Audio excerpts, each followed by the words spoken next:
and welcome to another Biddle Saturday night. Now that the intro is done playing, you guys can talk now.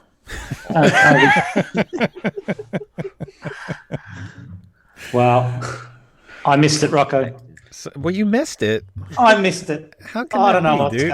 going It's your internet connection, dude. It's Australia. No, it's user error this time, I think. Okay. Oh, boy. But anyway, I was struggling right before here to get a system booting into a system. I just couldn't get it to work. What happened was I had tried to install a few distros, and I don't know if you guys watched Destination Linux this past week, but I said that I had kind of like overwrote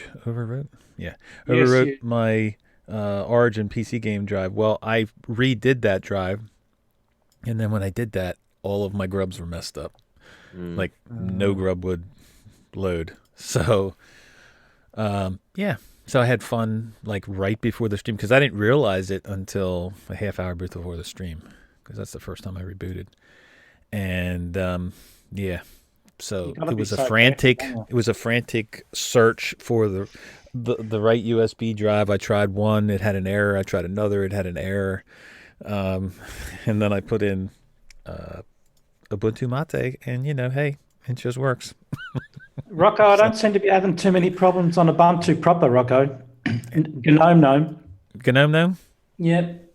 That's been running pretty well for me so far. Colin, so I'm getting worried about you, man. Are you giving up your distro hopper ways? No, or? That's on my main. I distro hop on the test laptop, so that's... Okay.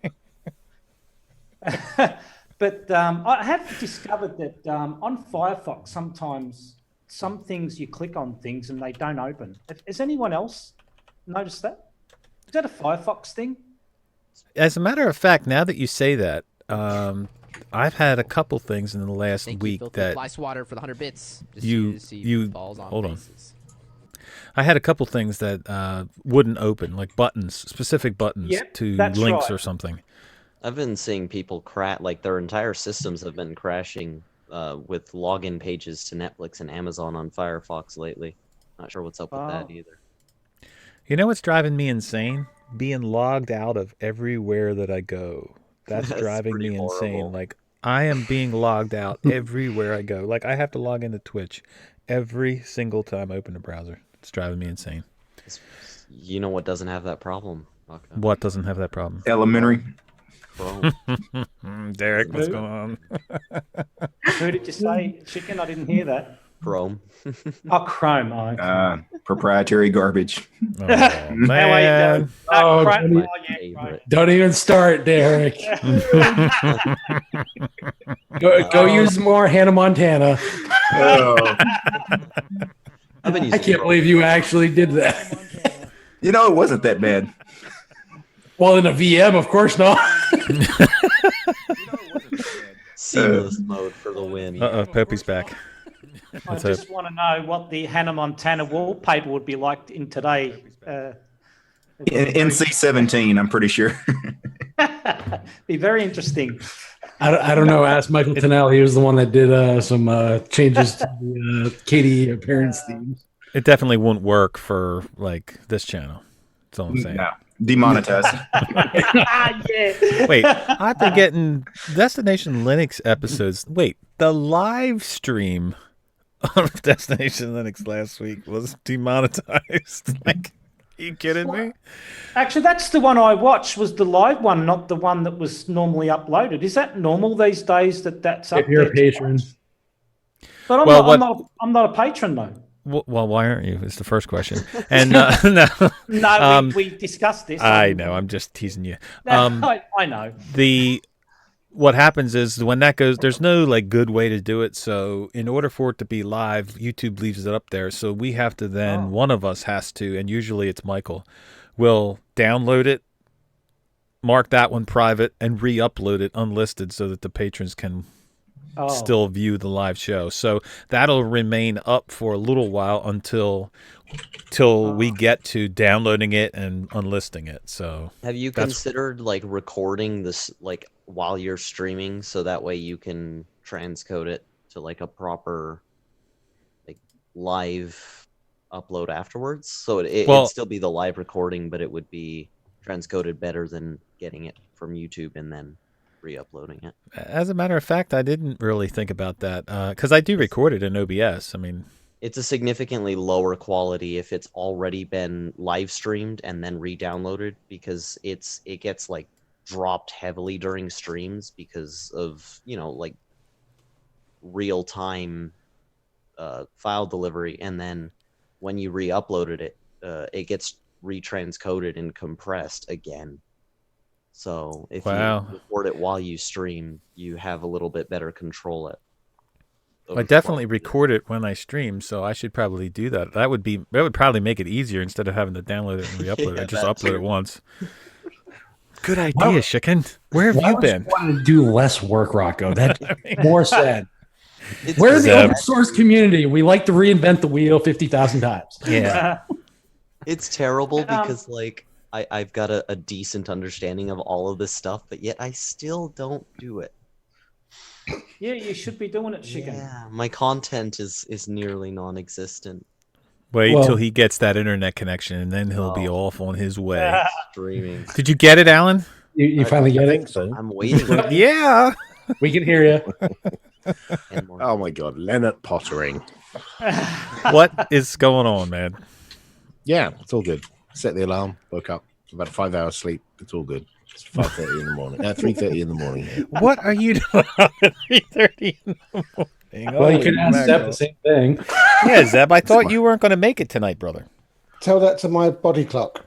Oh, okay. This went, it's 3:15. Get up. And that's it. I was awake. Body clock. That'll do it. What can you do about the body clock? Nothing.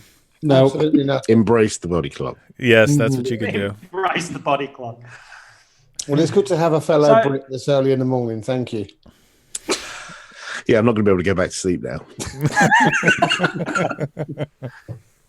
So you don't you haven't tried YouTube Live? There's a YouTube Live. I don't know what that's all about. Can anyone explain that?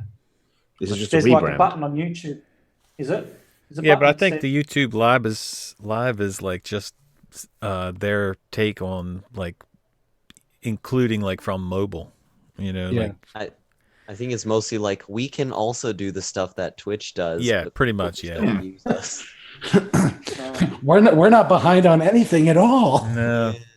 Like we're capable, but our UX kind of sucks. As does our customer support, as does our infrastructure, as does our... Matt, you're such a downer, dude. Actually, when I was in the States a little while ago, I signed up for YouTube Red because we don't have it in the UK. So I thought, I know, I'll sign up while I'm in the States because it'll let me, because I wanted to download some videos and watch them on the plane on the way back. So I signed up and went through the dance to get it, and then downloaded some videos, watched them on the flight on the way home. Second I touched down in the UK, it basically disables all the YouTube Red functionality immediately. And then after my month, I got the thing that said, "Oh, you need to pay for your next month," or I think I had a free month or something. Yeah. And it said you got to pay for the next month, and then it said we're going to cancel your Google account because you haven't paid. And I thought, what? Well, normally it pays fine. And there was a screw up inside the Google payment system because I paid in America.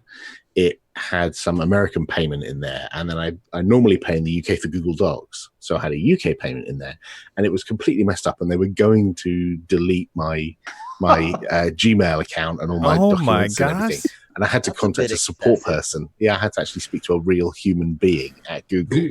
They Google do have Apples? those. They have that? They do have them. Yeah. Oh wow! If you're a paying customer, they do have them. Yeah. Are you sure it's not just an algorithm talking back? Well, it could have been. They did respond very quickly, so yeah, it could well have been.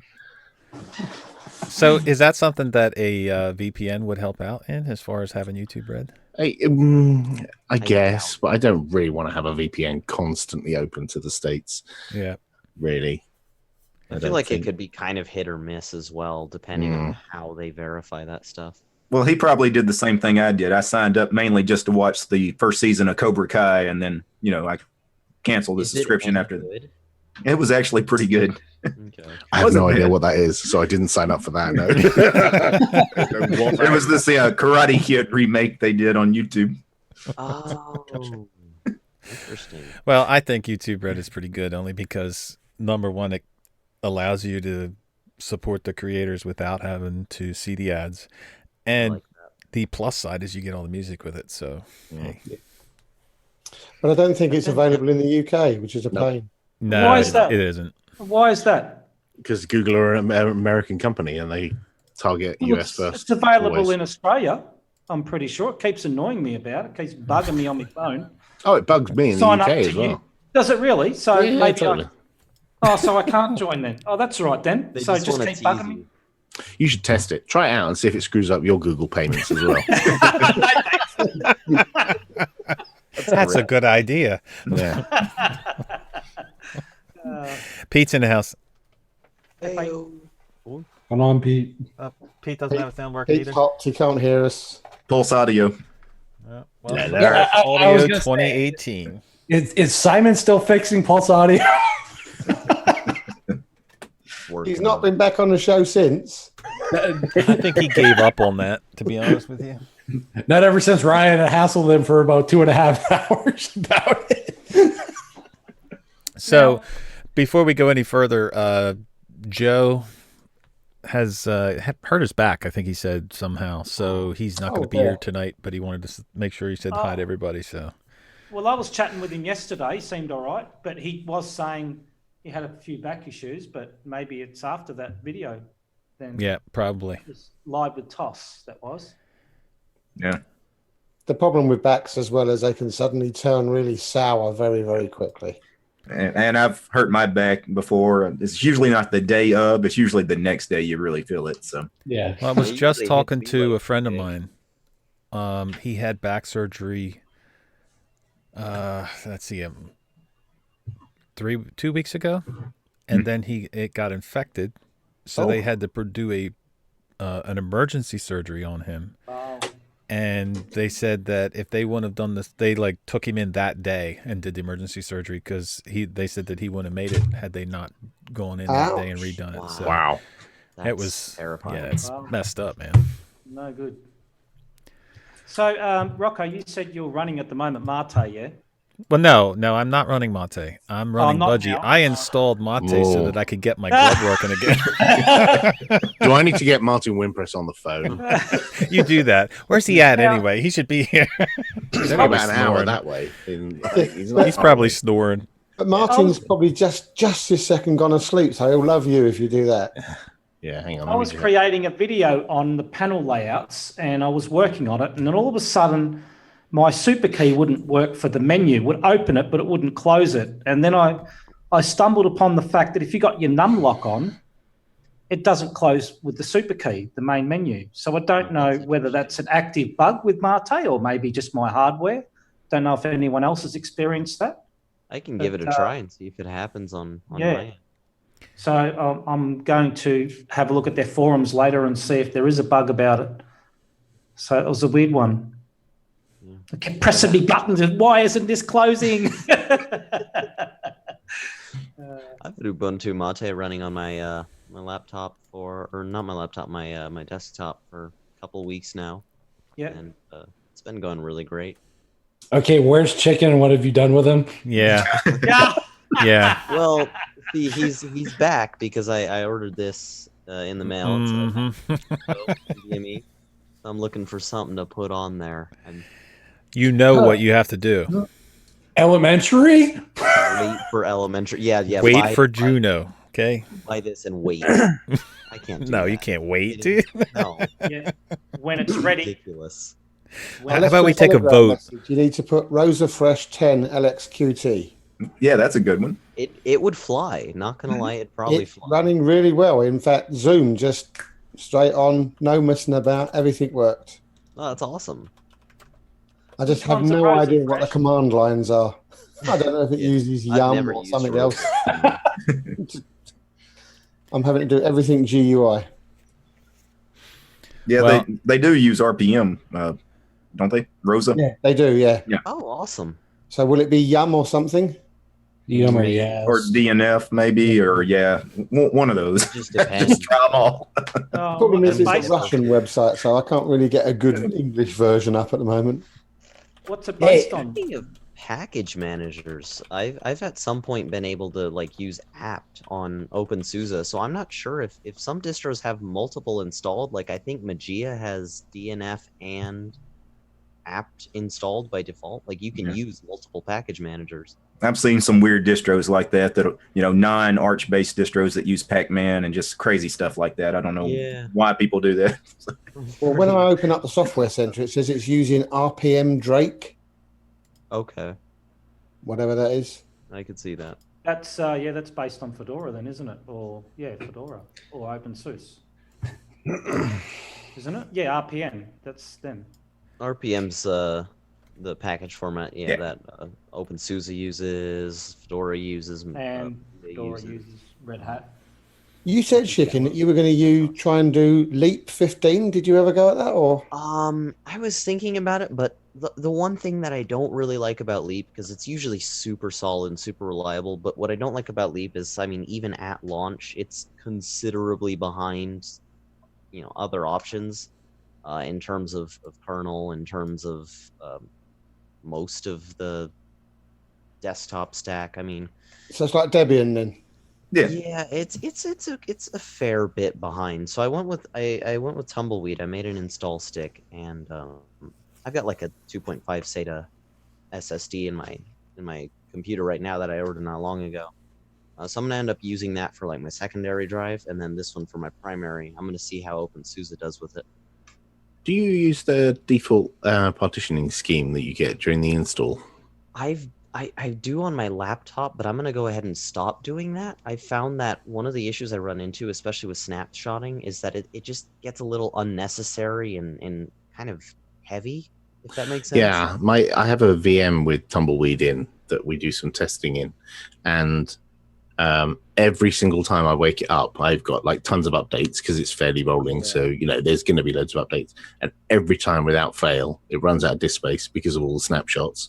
And every single time I reboot and I get a black screen and I can't fix it. And it's infuriating. So I just nuke it and start all over again. And I've done that like 5 times. And it's really, really annoying. What I recommend I changed the partition on the latest version.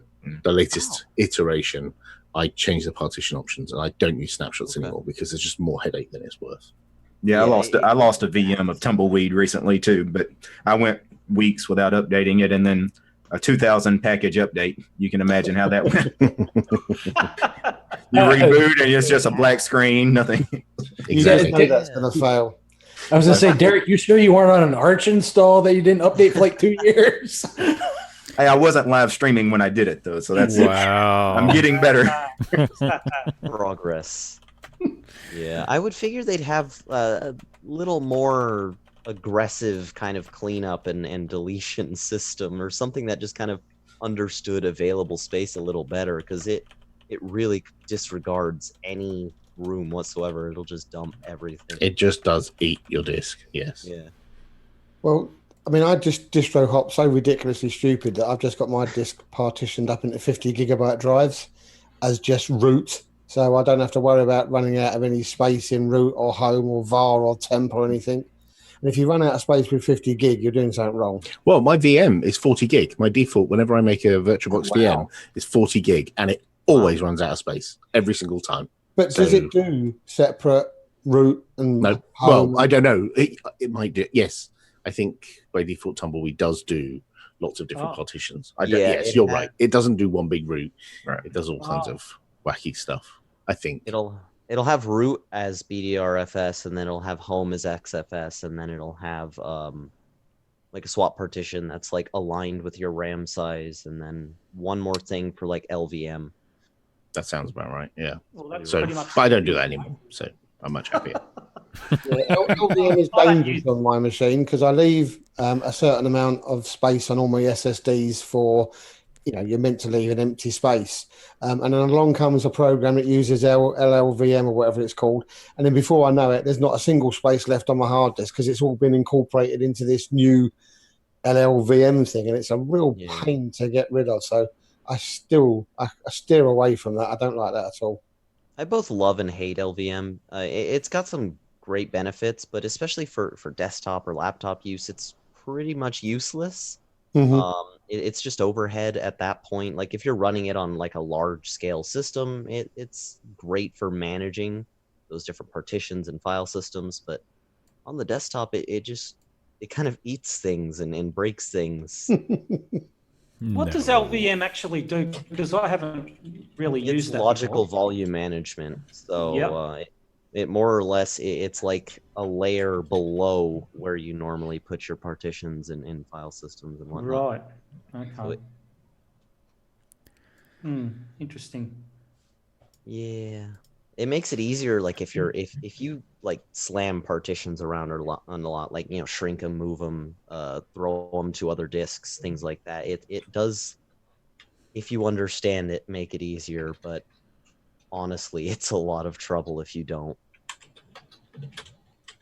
Yeah, well, I never did any of that, so I kind of steer clear from that. So No, I just do what Zeb does, and I like you, Zeb. I keep a little bit of unallocated space on an SSD NVMe because it recommends that you do that, but I don't use swap. So because I've got 32 gigs of RAM, but they recommend that if I don't know if it's the case with this these days, but swap could possibly write all the time or constant. So, not if you've got 32 gig of disk of RAM, Yeah. you're probably not using an awful lot of swap much of the time, even No. if you did have some. Yeah, But- and if you get your snappiness down to 10 or 5, it will hardly use it at all. Yeah. So you use. Yeah, go on. Sorry. Yeah, I've got 64 gig of RAM in this laptop, and Wow. I always use swap. Always configure some swap, because there is a problem with the Linux kernel. If you have zero swap configured, and Yep. you get memory exhaustion, which, okay, on a laptop that's got 64 gig of RAM, that's less often, but I do spin up a lot of VMs a lot of the time, and I run a few Electron applications and Chrome, so and RAM, Chrome. So there's the yeah, real problem. So my RAM goes bye-bye.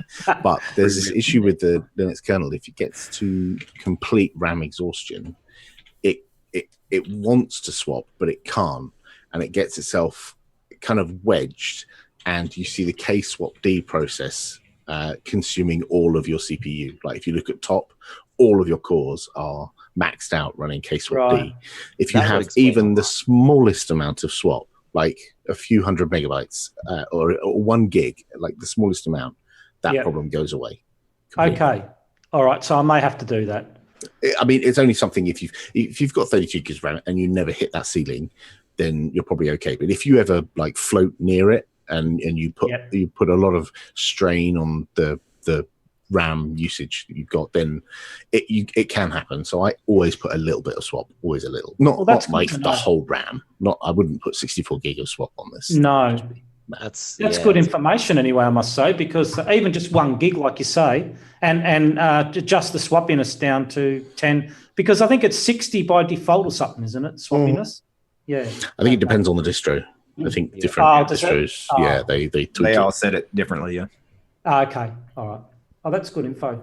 It's good to know.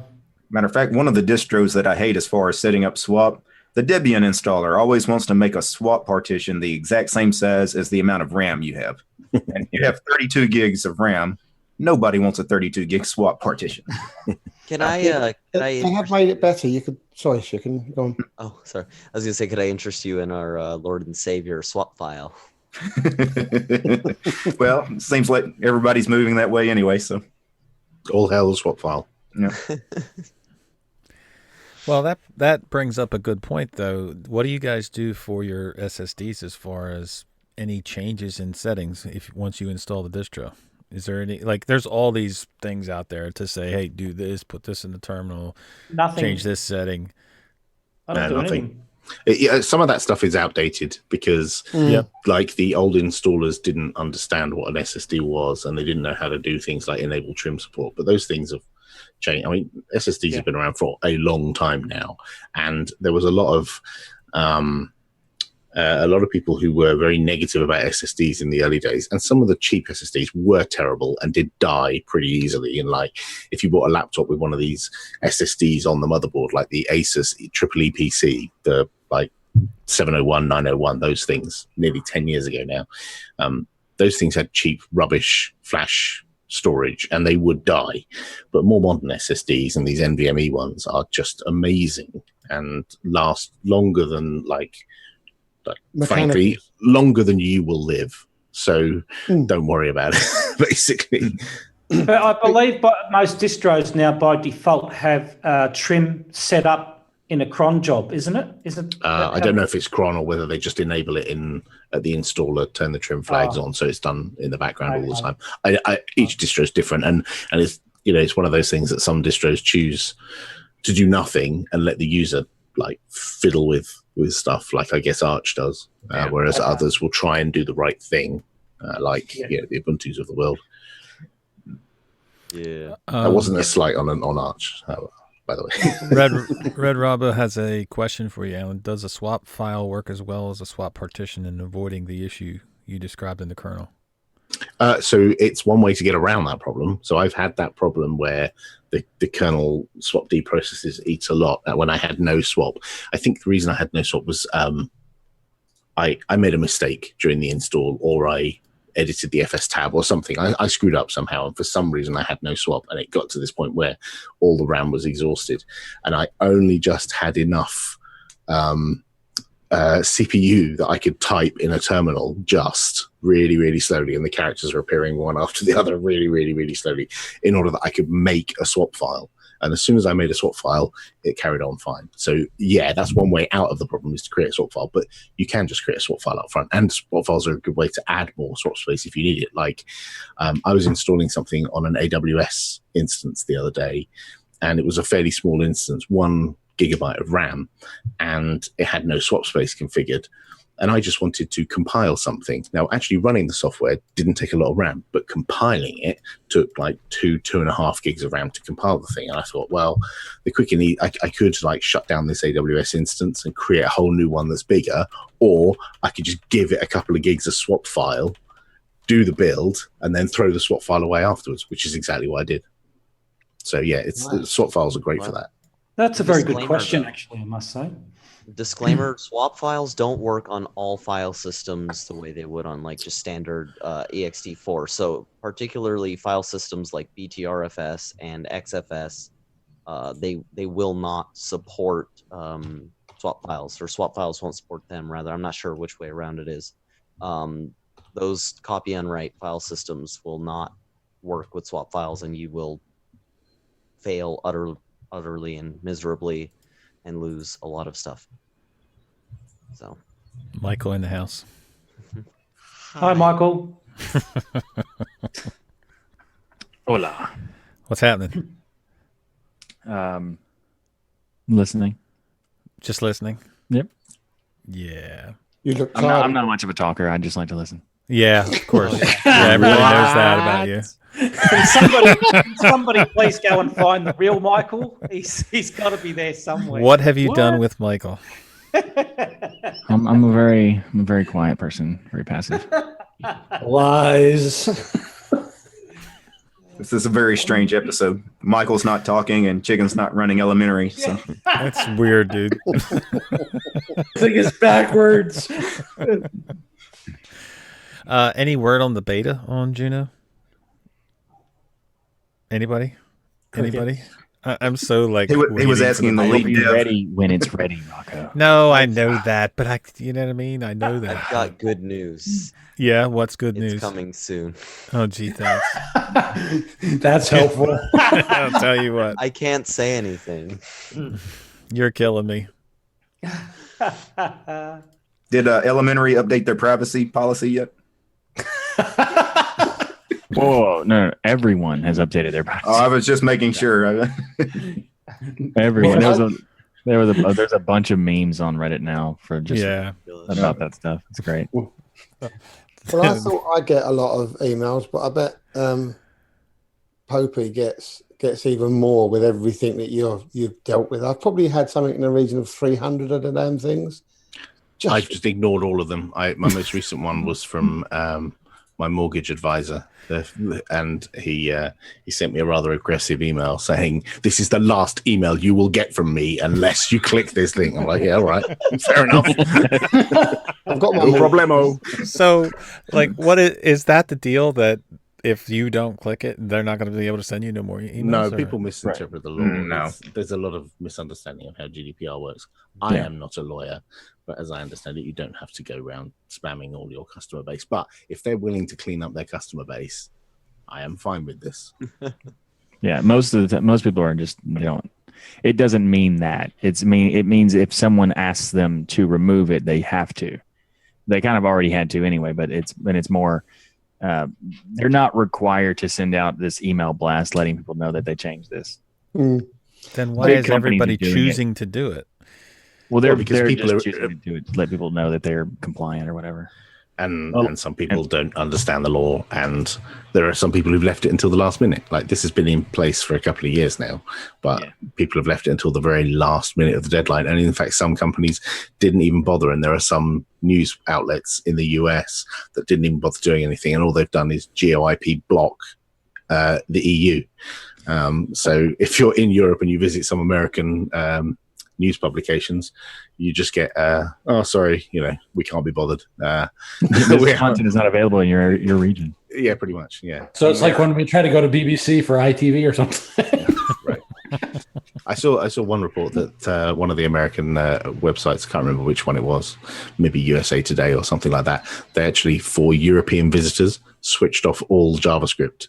So if you visit from the EU, you actually get a better experience visiting their website because they switched off all the trackers. So nice. Good work. Excellent. Good work, EU. Yes. There are many things that this is a good thing, and there are also many things that well, not many things that is bad, but problematic. But overall, it's like it's more beneficial for users. I mean, as someone who does project stuff and building websites for uncountable amount of things, it's the pain, and you was scrambled really a lot if you didn't know, like, if the platform you're using is going to be compliant, and then WordPress announced a GDPR compatibility thing like a week ago. It was like, oh, great, thanks for letting everyone know. You're great. Appreciate that. Yes. Are we all using Linux? I believe everybody in the room here is using Linux. Yes. Yes. That's about right. The only thing I run. The almighty Plasma. No. GNOME. That's where it's at. Wait. The Plasma. GNOME. Every time I try KDE, every time I think I'm going to go back to KDE, I just always have that experience that just isn't, it's just not bringing me back. Right, it's the best experience. Yeah, you're right. Yeah. Do you know, I used to think that. I used to think the same thing about KDE. I used to get frustrated. I used to quip that KDE looked like a bad shareware app from the 1980s.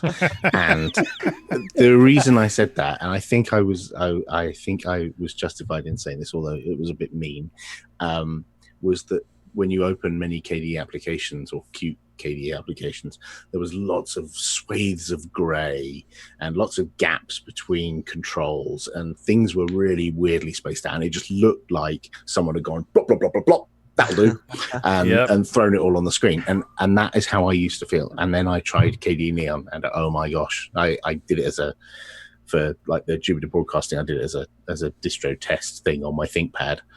And I've kept the same install on there. It's been on there for months. It's not like Popey has ever been annoyed from me for a couple of years to say, hey, you should try it. Yeah, that's helped. And I also have one of these to review, a KDE Slimbook. Oh, yeah, wow. Nice. Ships with KDE by default. Nice. That's awesome. Nice. That's an Ultrabook, right? Yeah, it's very, very, very nice. It's yeah. And is that just a test machine that's got to go back, or did you buy it? No, they sent it to us for review. We asked them wow. if we could have one.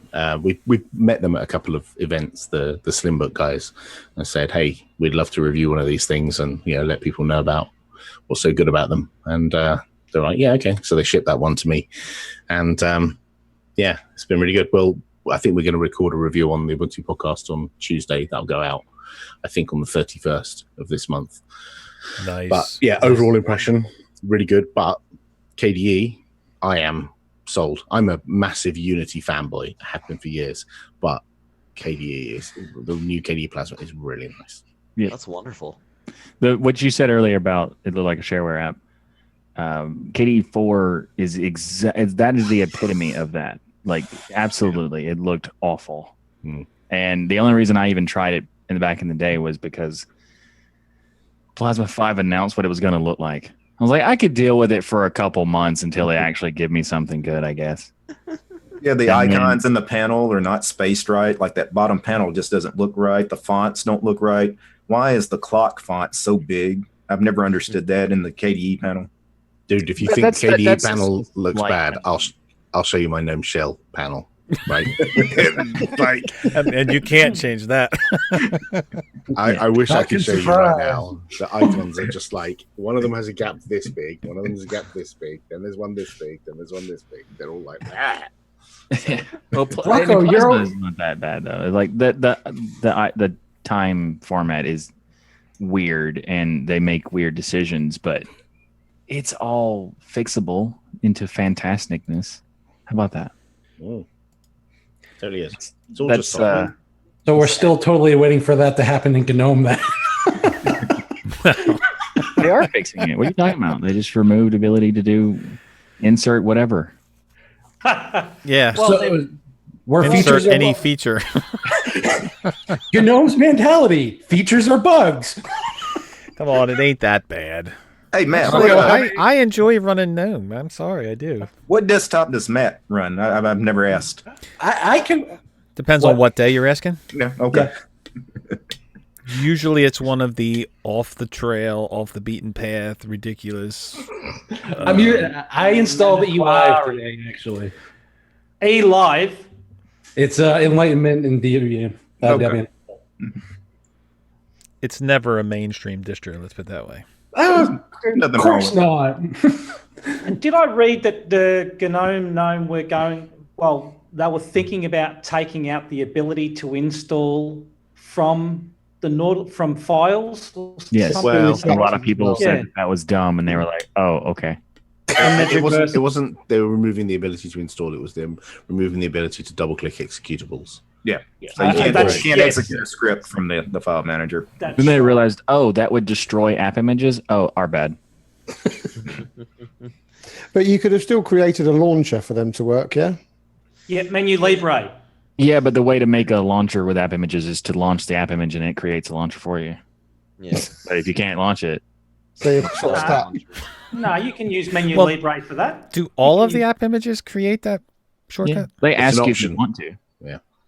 But Yeah, but not you- all of them. It I depends. don't remember if the Kden Live did or not. I don't think the Kden Live did. It's usually a box that pops up. It says, Yeah. do you want to integrate this app image with your desktop? And it's just a yes That's or no. right. Yeah, If you say usually. yes, Well, it does Etcher it. will do that. I Yeah. know Yeah, that for a The fact. format offers it, but the developer has to put it in there. Okay. Yeah, But because if you, but if you use 1804 Menu Kden Live Libre- didn't. Sorry, Rocco. Go ahead. If you use Menu Libre to create shortcut, it'll still ask you to put on the desktop. You just say no because you've already done it, Yeah. right? Menu Libre is a good option, but that is something that you'd have to learn that one exists, two how to work it, and three how to edit different desktop files. So like Fair enough. in the sense of just wanting to launch it, because like all you do is add permissions to launch, and that's how you open an app image. So like And sometimes you don't want to add a desktop launcher. You just want to run a thing. Like, Yeah. here's a thing, and I just want to run it. I don't want to integrate it with my desktop. I don't want to add a menu. I don't want to do anything. And I think, Minecraft. yeah. Oh, there's yeah, I guess. In fact, my kids used to come in, and when they would play Minecraft on Windows, and they would double click the icon, and they'd say, "Hey, Dad, do you want to play Minecraft?" And I'd open a terminal and it's like Java -jar Minecraft.jar, and then press enter, and they're like, "Dad, why do you have to do that weird stuff to play Minecraft?" I'm like, "Don't worry about it." I do the same exact thing. Prophet So if in the chat worked out what Dark One uses as his desktop. It's called Oh. Lickadickadirtstiddle. The Maniquari desktop, you mean? Yeah, that's usually my preferred desktop. Maniquari. Now, GNOME is running out of things to remove from the file manager. The only thing really left for them to remove were the files themselves, and then Or the file manager itself.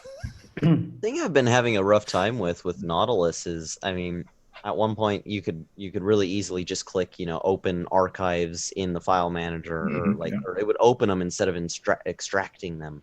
Right. You opened them. Like once that wasn't there, I was like, well, that's a bit crap, because I'm pretty sure most people are familiar with just being able to open up a zip file and not have it just dump everything into whatever directory they're in. So that. Well, I mean, that they was could. rough. I would rather they open in a separate window, like an archiver thing. Yeah, that's what I loved. I mean, Windows does that as well. Well, this is what the Mac does. When you double click a zip, it unpacks it in the directory. So GNOME is just that's what the Mac does. That's what GNOME does now. Right. And the Mac has done that for years. So That's where the inspiration comes from. I imagine so. And someone somewhere has decided that that's a good thing to do. And like us nerds, maybe we like opening zip management tools, and we reminisce about the fact that we used to get punched in the face with a WinZip dialogue when we open a zip file, right? You like those things. You like to register that you're. Yeah. Oh I've never my registered, gosh. but normal I forgot people, about those. normal people want to look at what's inside the zip file. That's ultimately the reason why you open a zip file is to look at the thing that's inside the zip file. And what's the quickest and easiest way to do that? Unpack it. And so it kind of makes sense that would be a default.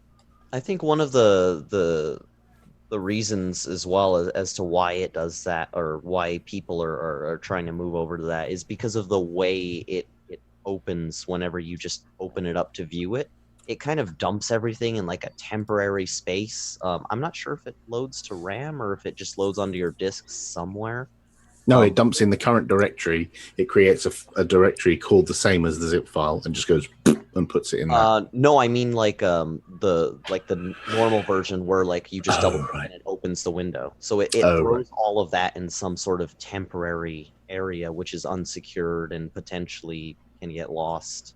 That's a good point. Yeah. So I think that was one of the motivations. What does Elementary do? He's forgotten. It just opens it. Okay. It does what Mac does. I would imagine. Yeah. No. No, that's in this particular case. No. In this particular. Everything else. But like the opening zip files is like most common. I mean, it's not a common thing people do. I mean, people even look at. I mean, most Windows users don't even know what a zip file is because of the fact that Windows doesn't show them what the file format names are. Just looks like a little yellow icon. Yeah. It's like, hey, this has got a zipper on it. What does that mean? Remember briefcases? Yeah, briefcase was good.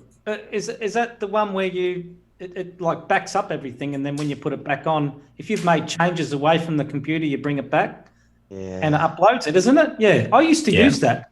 That was quite a good feature, I must say. That worked Didn't well. they remove it though? I don't know. I think they did at some I haven't point. seen it in so long. Yeah. I don't know if I haven't maybe seen it in so long either. But just because I don't use that system. So. No, fair enough. I saw it recently. I only saw it recently because I bought an old laptop off eBay that's running Windows 95. And I was like, oh, yeah, I remember that. Is that the one being used been? as a concrete slab, like Martin said? It's holding the door open. Yeah. It's, What did you put onto it, though? What did you put on it? well, I upgraded it to Windows 98. Oh, nice. In modern times. Yeah. So, It's pretty zippy, I bet, huh? It is. It's pretty. Yeah, it's not bad. I love It's that got, pun. yeah. Just give it a few updates. Yeah, that's the tricky thing. The update server is now dead. So if you get a Windows update on it, it doesn't work. But hey ho. Just All get right, some so- puppy on there. Alan, with the Snap Store and the whole clickbait malware thing. What's going on with it, man? Hang on. Clickbait malware. Yeah, exactly. Sorry, this is 2 news cycles ago. I've got to try and get my brain in gear for it. So at the weekend a couple of weeks ago, someone filed a bug saying that there was malware in the Snap Store, and it was a developer who put 5 games, I think, 5 different we'll call them applications, but they're mostly games, in the store, and they had an additional payload, which was a crypto mining application. And as soon as we were told this, we nuked it from the store so nobody could install it.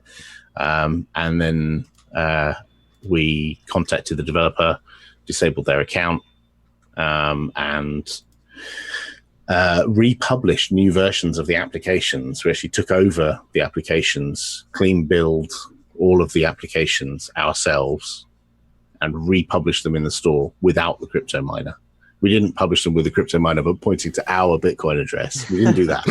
We published them That's without. a missed opportunity, right there. Yeah, it is. Yeah, money making scheme. That's pretty thorough. That's almost as good as my caddy, trunk. But that's good, Alan. No, I'm just kidding. Go ahead. It took a bit of work because obviously we don't own those applications, so we had to go and get the code for all of those and then rebuild them ourselves. And so it was a fair amount of work, but we thought it was the right thing to do because those people, however small number of people out there had those applications installed with the crypto miner, they probably didn't want the crypto miner. So that's why we cleared them and pushed it to the store, and we moved them to a quarantine account. But this is the first time we've had any malware in the Snap Store, and so this was a bit of a learning curve for us as to what do we do at this point. But yeah, everyone rallied around and sorted it out. But, I thought you would have called Windows 10 for advice how to clean out the malware, but hey, it worked anyway. So They haven't figured it out themselves anymore. So have you sent out a message and really slapped this developer on the knuckles and banned him forever, or what's the sort of punishment for him? Well, the tricky thing for that is it's very difficult to ban a developer in an open source community, because like anyone could just sign up with a new email address, create a new GPG key, and they are effectively a new person, right?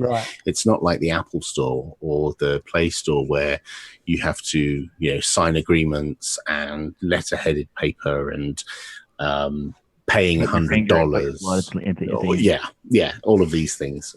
So we try and make it open for people to put things in the store, but that comes with a trade-off, and the trade-off is it's potentially people can abuse that stuff, and we do some automated scans of things that go in the store, but this isn't one of the things. How do you test for a thing that consumes a lot of CPU?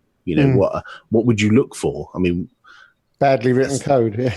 Some would say Electron apps, right? And those consume a lot of CPU. So maybe we would have banned one of those because they use too much CPU. It's a very difficult thing to do. So for this particular thing, the developer's account was shut down, but there's no guarantee that they won't sign up and create new accounts. So have you ever worked out how long it had been there before the Linux community discovered it? Because I normally find that that's one of the really good things about the Linux community. They said, like, you've got millions of people out there just doing research left, right, and center.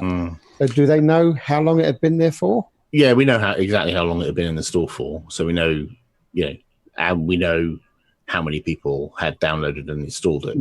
And had they caught it in a relatively quick space of time? Yeah, it was pretty quick. It was like within a week.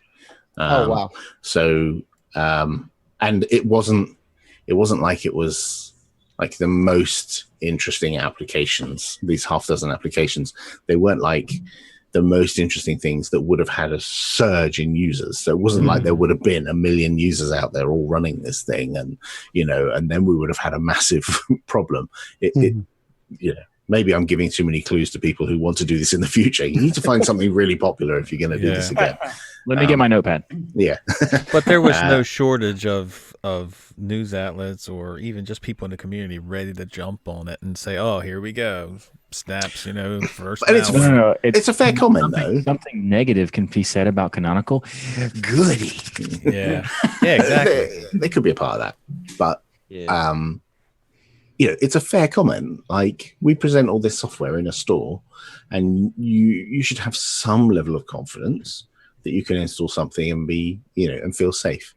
And so, there's internal discussions going on about what we do, and we've posted a blog post about what happened and a bit of a retrospective and some thought about that. So Linux has one news item of malware, one versus a trillion Windows malware. Oh, the world's gonna end. That's what people think, man. I mean, it's not even fair to say it's malware, but Linux has had viruses in the past, but it's always a situation or a vulnerability of some kind or whatever. But it's because it's so rare, it gets attention. Whereas Windows is, there's 1,000 every day. Okay. When there's some kind of exploit, when there's an exploit in Linux, though, it's usually patched before the news articles are out. Right. Right. In fact, the app was removed from the store before most people wrote about it. In fact, before any news article had written about it.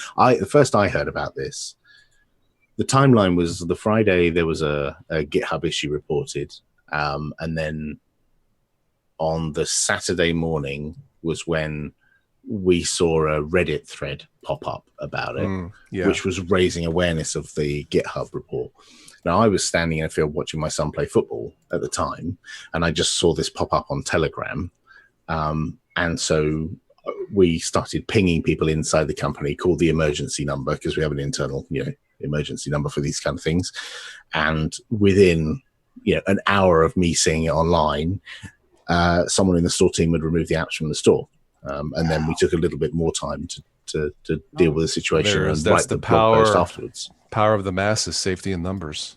I definitely think that the team as a whole did a great job dealing with this. People that know me know that I haven't really been a fan of snaps very much, but the way this was handled is a really good thing, and it's kind of comforting, if I'm honest. It definitely brings a little bit more trust to the table. And you've got to think that a user for a long time, people have put trust in distro maintainers, and what we're trying to say is upstream application developers, the people who wrote this code, should be the people you trust. Those should be the people who are the responsible adult in the room for the application, because they're responsible for fixing the code when it goes wrong, rather than having a middleman of a distro person who has to vet what the upstream is doing and gatekeep everything that the upstream is doing. And even then, distro maintainers don't actually review all the code for everything they package upstream. So people feeling like this wouldn't have happened with a Deb or an RPM or any other package system is just flawed logic. And it's suggesting that distro maintainers read every line of code that they get from upstream is ridiculous. It's nonsense. No, they don't, right? Especially when you look at applications that, well, let's take an Electron application. If you take an Electron application, it's got millions of lines of code that the upstream developer didn't even write, because they pulled in a whole bunch of node modules. They've pulled in the Chromium embedded framework. There's millions of lines of code in that. So they can't possibly review all of that code. So we're trying to make people aware that you should make an educated decision and whether you trust this developer or not. Right. Also, the benefits of Snap, though, just the confinement aspects of it. The fact that his snaps were all confined, so just replacing them, that's the solution. It didn't affect other systems or any other packages on the system. Yeah, it's that feature, being able to just take control of those applications. I was very worried about what we did there. We deliberated long and hard about do we push an update out to these applications, because I don't know if you're aware, a few years ago, Amazon, someone sold a book on Amazon for the Kindle, and Amazon reached into people's Kindles and deleted the book from people's Kindles. And I was very worried that we were effectively doing the same thing. But a book is an inert thing. It's not executing code. It's not crippling your CPU. It's not, burning up your battery. It's a book, right? And you're also not replacing you're not removing what they wanted. It was replacing it without the garbage, which the developers who put the garbage in wasn't even the developers who made the games in the first place. Right. Yeah, exactly. He was repackaging someone else's software. But it was something we certainly deliberated about long and hard. It wasn't something that we just went, well, we should just remove it, or we should just reach into these people's computers and fiddle bits on their hard drives, because that's no. I agree. So, the Amazon thing was more hilarious because the book they got rid of was 1984. Yeah, the irony there was not lost. Yes. Mm-hmm. Wow. Of all the books. Yeah. Wow. I was going to say, Alan, during our conversation last month, if I recall, I don't think security or malware ever entered my mind with Linux. Right. Which to me as a Windows user, I'm like, yeah, I don't have to worry about it. I mean, that doesn't mean to be oblivious, to the possibilities of it. But the good thing is, there are people who are looking at these kind of things. So, we do have, people on YouTube and security researchers who are poking and prodding and making sure these things are all right. And that's great. It's keeping us honest. I trust the social police. Yes. Yeah. Mm-hmm. That helps a lot. Yes. Yep. Wonderful. Now, maybe I'm a bit ignorant here, but there's no way of making some sort of something that can test these things, like flag certain words within a packaged application that could find some anomalies that may be in there, or is that not possible? There are some things that can be done, and I know the Apple and Google stores have vast compute capability to dig around inside the applications that are submitted. But a big difference between the Apple store and any application in a Linux store is Apple have a prescribed set of APIs you are allowed to call. And if you go outside those boundaries, they can instrument your application and detect whether you're calling these APIs that you shouldn't be calling or shouldn't be calling it. And they could just knock you out of the store. I mean, you've probably seen recently Valve had an application thrown out of the store because of breach of terms of service. They can just knock you out and say, look, here's our terms of service. You didn't adhere to these, and they'll throw you out of the store. With Linux, we've never had this prescribed set of APIs. It's, we've got libraries, toolkits, we've got all kinds of things that people have developed over the years. But how would you determine, you might think, well, something that you install and then immediately eats all your CPUs, that should be blocked from the store. Developer figures that out and goes, okay, well, I'll just eat one of your CPUs. Or maybe I'll only eat your CPU on a Tuesday. Or maybe I'll eat your CPU when it's midnight in the UK and it's, a different time somewhere else. There's lots of things people can work around when you don't have a defined set of APIs that you allow people to call. And in Linux, we don't do that. We say, well, stores are welcome to have any kind of application. It could be Python, it could be Go, Rust, anything.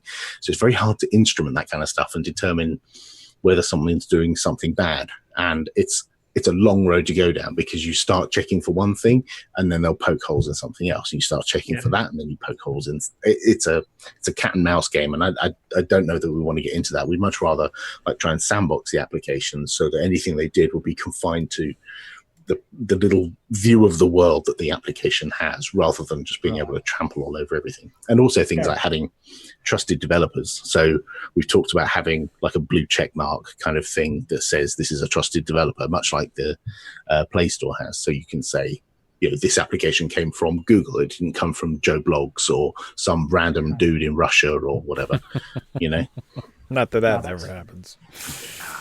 And also, didn't this developer mask the application so it looked like it was something else? That's a good point. Yeah, I did some digging into the application, and it spun up a daemon that ran in the background, and he named the executable, the crypto miner, he named it System D.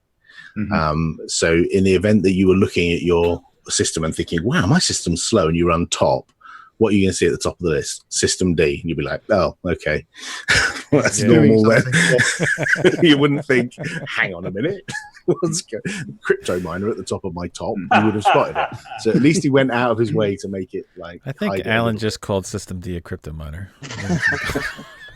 Wow. Go install news. That would explain so much. I just thought I'd point out, by the way, it's now starting to get light in the UK here. Yeah, that's a good thing, right? Yeah, you can just see the sky out my window there. Yeah. When I joined, I was shocked to see here. It's like, what time? I set is my it? alarm and everything. That's awesome. It's great. Nice. But in Simon's absence, because he's not going to be here this week, he might be back next week. But in Simon's absence, I tried LXQT. I don't know how do you pronounce it? It's LXQt technically, but it doesn't matter because the LXQt team don't care, and the Qt team care. So it's a combination of both. So either or. Oh, hang on a minute. We're not going to end up with some sort of like gnome anomaly. We're going to have to. I call it If it's an admin- LXQT. I call it That's very LexiQT just to annoy people. LexiQt. LexiQT. Yeah. Cutie. Oh, we're going to have to hit That's Simon awesome. with that when he comes in. Anyway, I like it because if it's the electronic version, it's the LexiQt. has anybody tried it yet? The 1810 version?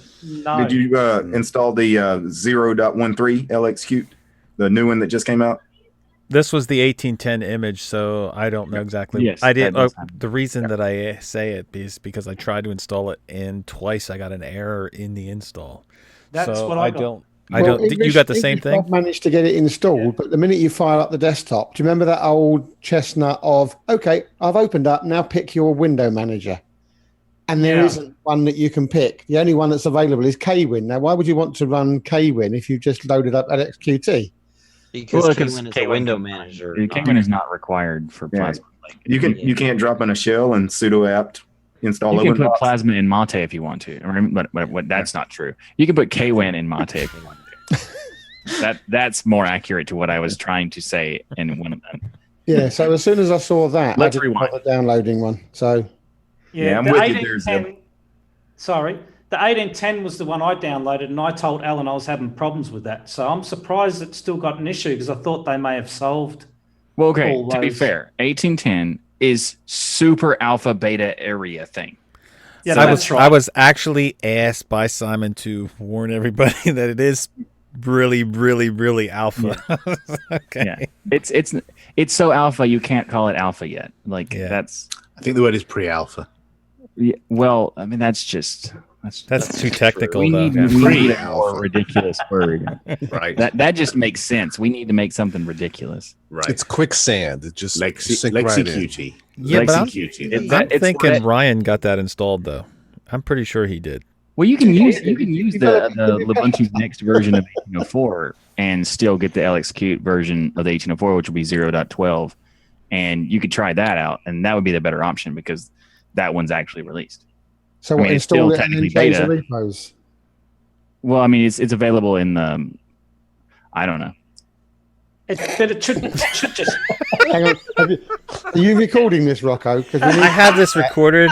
It's May 26th, 2018. Michael said, "I don't know." Well, it's in the CD Okay. images. I just don't know if it's. I I don't know know, if it's man. still there in the CD images, but I know it did when I it was- almost choked on my KDE juice, man. Jeez. So it But should we still wanna- be in the CD images, but I can't guarantee that. That's all I'm We saying. want to try the one that's actually. We want to try the one that's been worked on, which is the 1810, isn't it? I mean, that's the one. I don't think. I mean, if you want to try it in the sense of like, if you expect it to work, no, because it's a pre-alpha or a LexiQt. Well, I expect it to start up to a desktop at least. I mean, aren't you allowed to expect that to happen? I mean, you don't. It starts up to a The whole point screenshot is- of a desktop. It's not When actually a it's- desktop. it's a pre-alpha. When it's You way can't before expect even an anything. alpha, you shouldn't expect No. anything. The only thing you should expect is that you can't expect anything. Look, Some of you I guys expect. never run unstable distros before. You guys act like you never run unstable before. I This is normal expect. for me. You're talking about no desktop. You know, I'm used to that. I've tested alphas before after they've been out a while. Some are okay, some aren't. But Well, I mean, but when something asks you is like, "Hey, we have a release. We would like you to test it." Cool. right.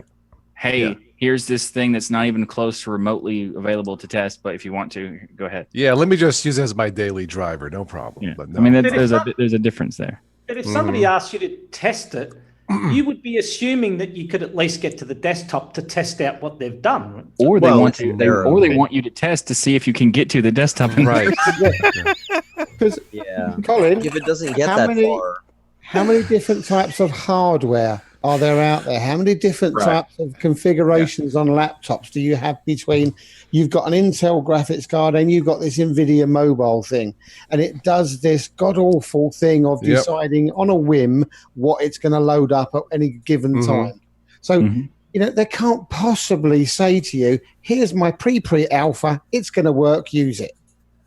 Yeah. I've got AMD, I've got Intel, I've got this one here, which is NVIDIA and Intel. I've got quite a few different ones here. And Yeah, and I guarantee they work totally different to somebody else who's got Intel and AMD and Intel, Yeah. NVIDIA and Intel, whatever.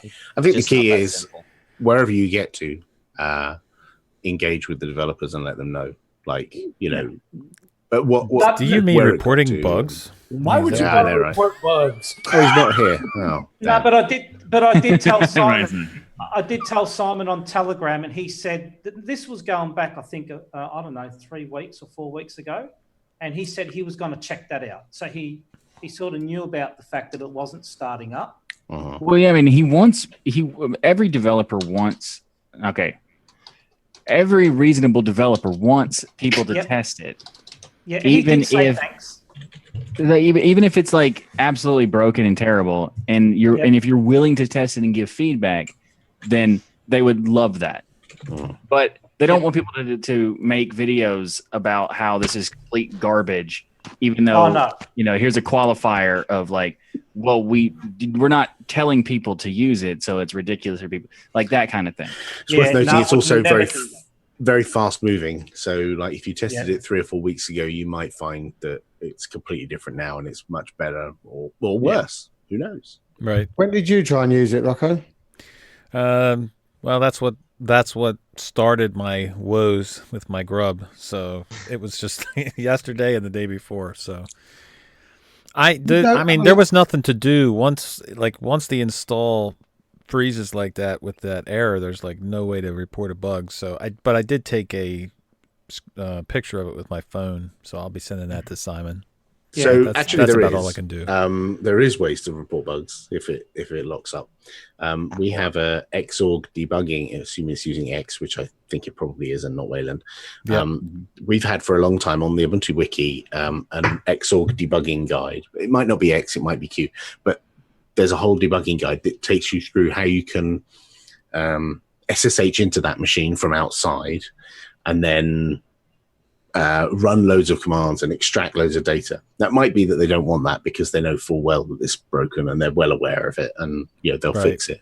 But getting a frozen laptop or a way that the system is that you can not interact with it in any meaningful way doesn't mean the end of the story.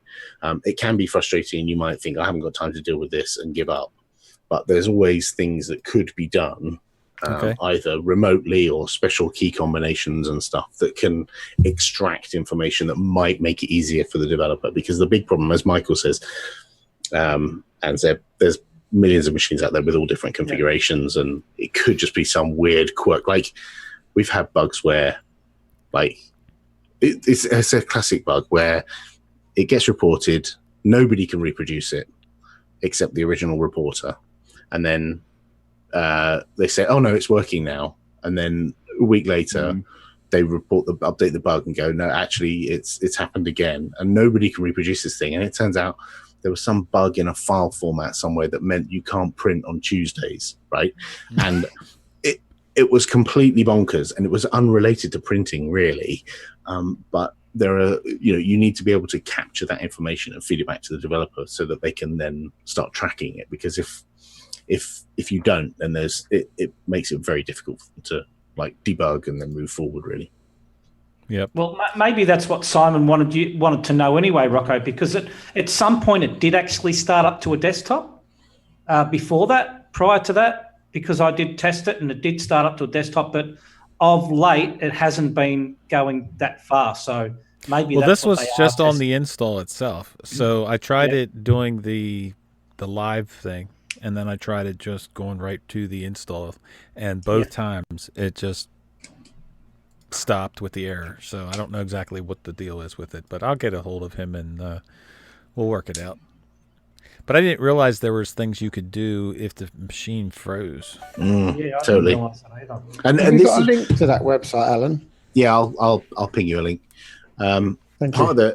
of the problem is the amount of time you want to invest in this. Like, you know how, like, back in the Windows days when someone had a virus, you could sit there and think, well, I could spend 3 hours like stripping this down and like finding all the files and ripping them all out and then give them their laptop back, or I could just bomb it and like nuke it from orbit and just reinstall. And the same thing happens in Linux. People try and install it, they get a black screen and they go, well, I'm giving up on this, when in fact there are things that can be done.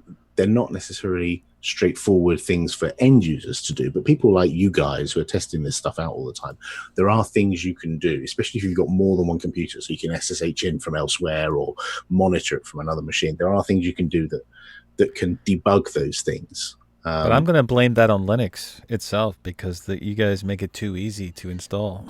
I can have an install up in 10 minutes. Do you know, I was thinking about that the other I was going to say yesterday, but it's still today for me.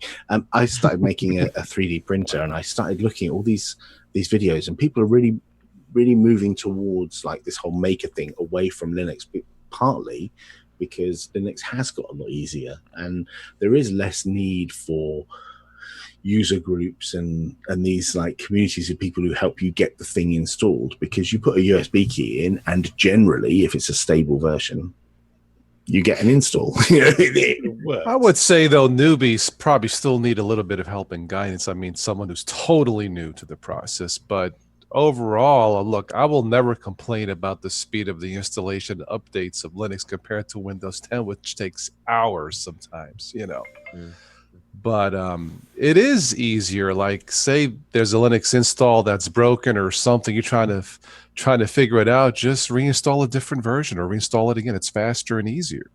Right, and that's my problem. Is that if your time investment is small and your solution to this thing didn't work is use something else, well, that thing didn't work for a reason. There is a bug or a bit of missing functionality in there. Yes. And if the solution is just push that to one side, like nobody goes, I hate using a car analogy. Nobody buys a car, finds a fault with the car, and then leaves the car at the side of the road and goes and buys another car, right?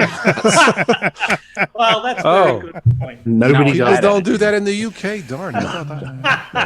There's European laws that say we can't do that. But so if you're willing to put a bit of time in and help the developers, then I think it's right. Yeah, I'll have a look at that, because I'm happy to do that. And I wonder how many bugs don't get reported because the Linux install is so easy. Because I know if something's going to take me longer than half an hour to fix sometimes, well, I can nuke and pave in 15 minutes and be right back, Yep. Well, I had gotten probably. I'd gotten a text from my mom today at work saying that she couldn't log into the computer. I do something kind of stupid with my backups where I own the home directory of a particular user, and it's mostly automated, but it does that to where it's set to like whatever media it's going to. So it more or less makes the data itself owned by wherever it's going to, and then wraps it all up, sends it, and then undoes what it did before. Problem with that is, yes, one, it's lazy, super hacky and unnecessary, and two, breaks a lot. And the breaking a lot part is when every time she'd go to log in, I mean, she didn't own her home directory, so she couldn't log in. It would send her back to the greeter. So I had the pleasure of texting commands over the phone to my mom to get, and it didn't work out so well. So there are particular things that I think definitely, there's a threshold of what can and can't be done. But I think especially, like you said, Alan, users like us, we do this all the time. We spend hours of our lives breaking things. So we certainly have. I resent that.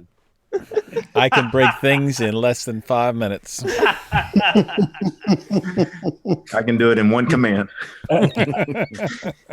So can't Rocco. So can't Rocco. Hey, Rocco, go add Lightworks into Solus again, bud. I don't even need the terminal to break things. You just need to try to install an app. Maybe it was good that they took that pseudo out of Dolphin. No, that's horrible.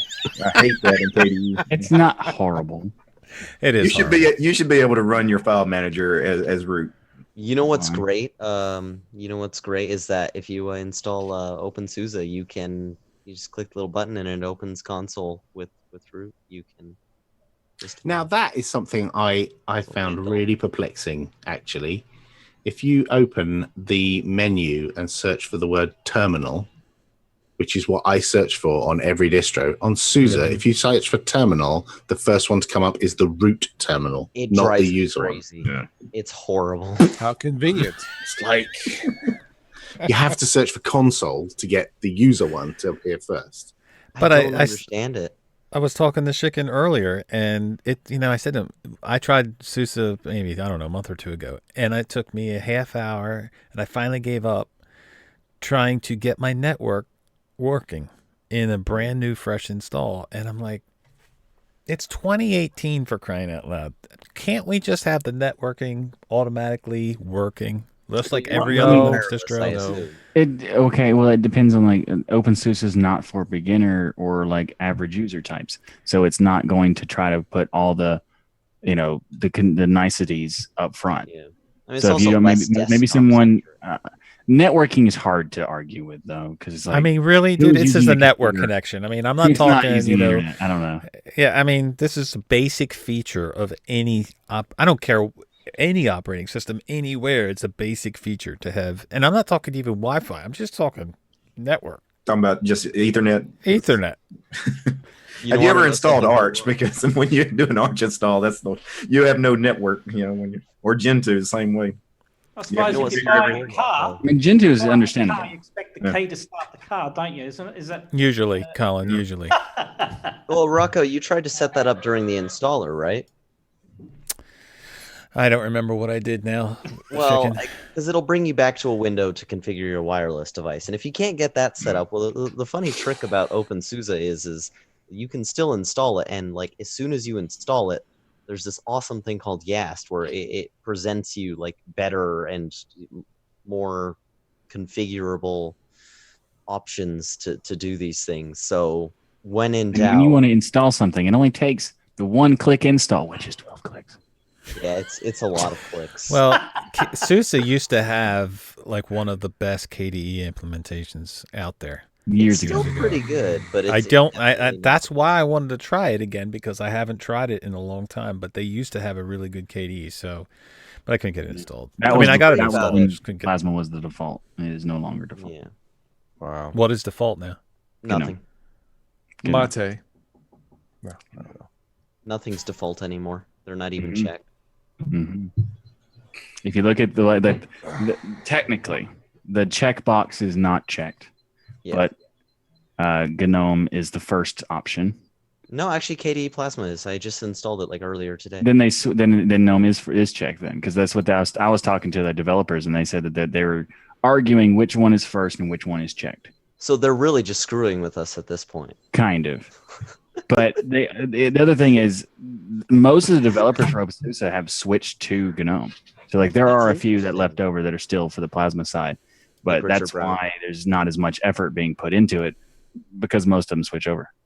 I see. Okay, that would explain a lot. Helpy, what's the feedback been a month after Ubuntu GNOME release in general? What's the positive, mixed, negative? They like it overall? Depends who you ask. Fair enough. I've seen comments ranging from this is what brought me back to Ubuntu to oh my god, they've gone with GNOME, to oh my god, they've butchered GNOME. Oh jeez. Percentage wise, where do you think it falls? Oh, I don't know. I've seen. I haven't done any kind of analysis of the data. Okay, I was just I've curious. just seen like random comments flying by on Reddit and stuff. And, So was it just as mixed as when Unity came out, more or less? probably not when Unity first came out, because when Unity first came out, there was a bit of backlash, partly Yes. because Unity was a bit broken. Remember. Okay. Yeah. I remember. Yeah. Well, But- I mean, Ubuntu nowadays certainly isn't like my favorite, and maybe it's not my preferred. Fine. But I think That's that British humor. I love it.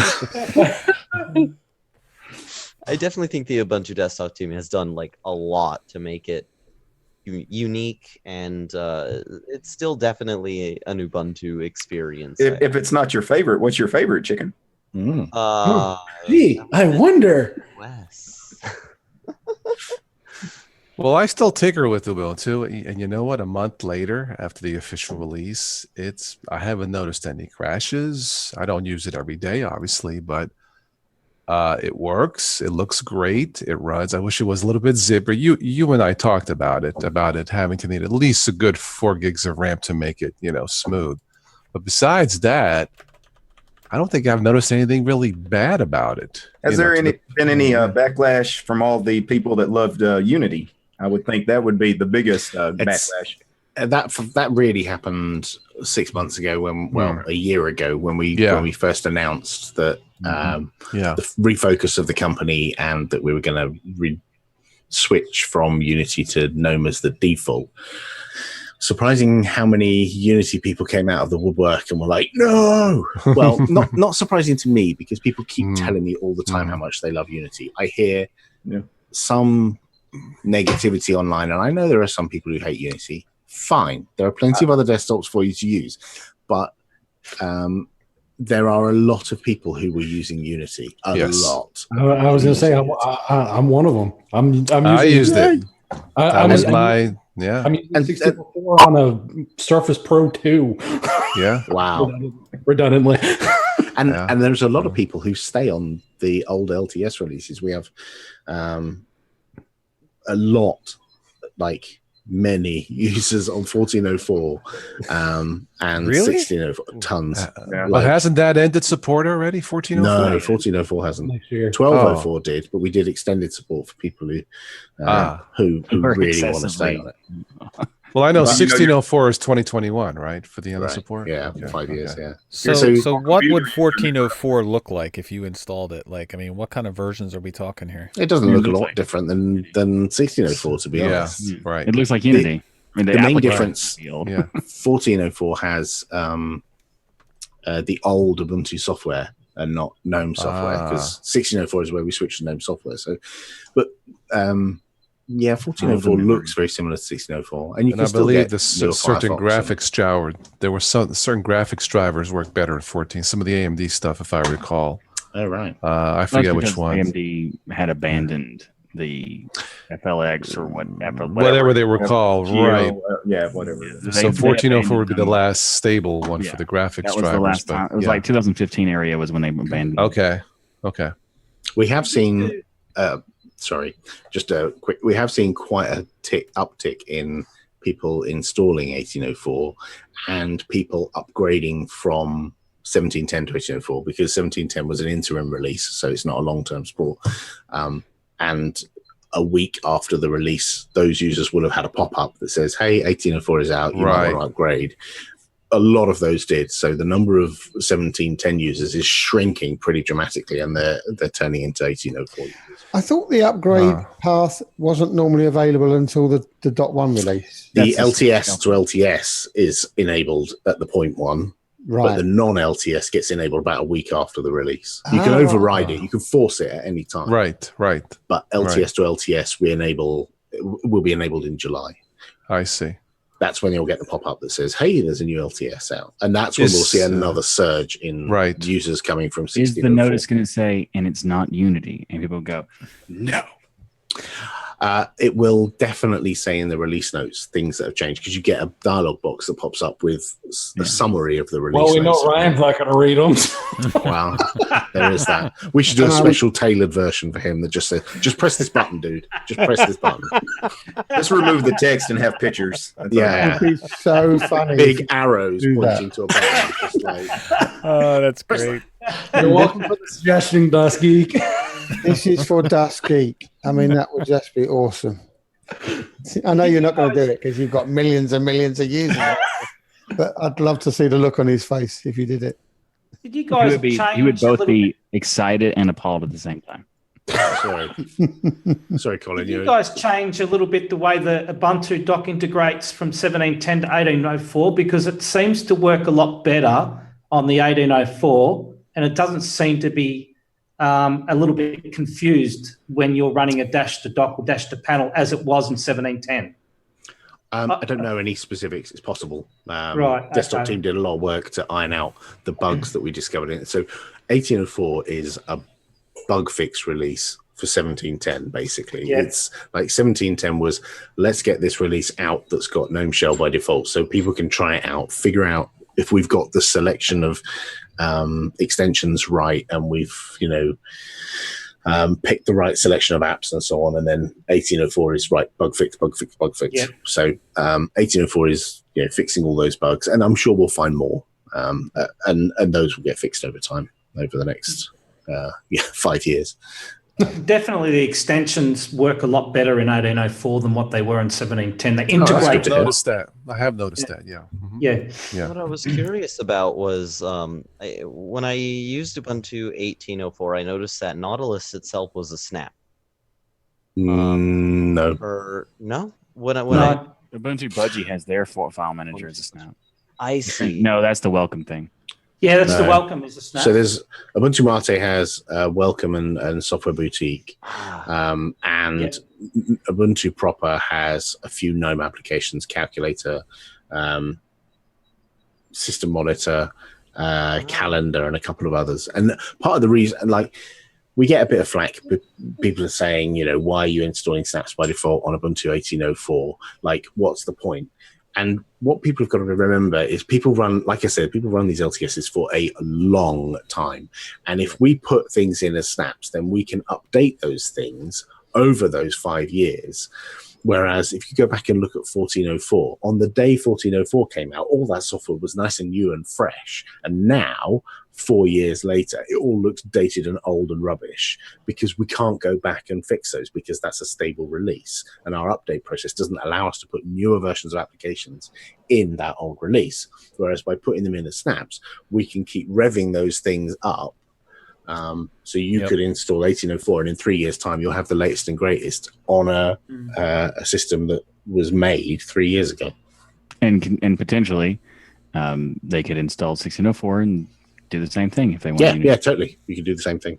But the nice thing about the 1804 installer is it's got this minimal install, so it rips out stuff that maybe some people don't use. I don't really use LibreOffice anymore, so I did the minimal install because there's stuff there that I just don't use anymore.